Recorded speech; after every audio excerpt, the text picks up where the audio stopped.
അത് ഞാനല്ലല്ലോ പറയണ്ടേ. എനിക്ക് എൻ്റെ ശരി എനിക്കറിയാം. ഞാൻ നാളിതുവരെ പോയിരിക്കുന്നത് എൻ്റെ ശരിയിലൂടെ മാത്രമാണ്. എൻ്റെ പിന്നിൽ ആരുമില്ല. എനിക്ക് പ്രത്യേകമായൊരു അജണ്ടയുമില്ല. എനിക്ക് ഇപ്പോഴും അൻസിബ ഹസൻ എന്ന് പറയുന്ന വ്യക്തിയോട് യാതൊരു വിധത്തിലുള്ള വ്യക്തി വൈരാഗ്യങ്ങളുമില്ല.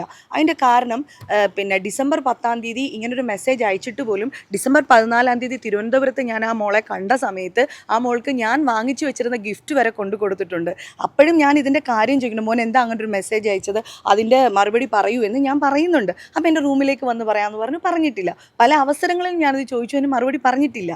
അപ്പോൾ എനിക്ക് ഇപ്പോഴും അതിന് മുൻപും അതിന് ശേഷവും ഒക്കെയുള്ള ചാറ്റ് കണ്ടാൽ തന്നെ നിങ്ങൾക്ക് മനസ്സിലാവും എന്നോട് വ്യക്തിവൈരാഗ്യം ഉണ്ടാകേണ്ട വിധത്തിൽ ആ കുട്ടിയോ ഞാനോ അങ്ങോട്ടും ഇങ്ങോട്ടും പെരുമാറിയിട്ടില്ല. അതായത് ഇങ്ങനൊരു മെസ്സേജ് അയച്ചത് എന്നെ ഒരുപാട് ഹേർട്ട് ചെയ്തു, എനിക്ക് ഒരുപാട് ബുദ്ധിമുട്ടുകൾ ഉണ്ടായി. അതുകൊണ്ട് മാത്രമാണ് ഞാൻ പരാതി കൊടുത്തത്.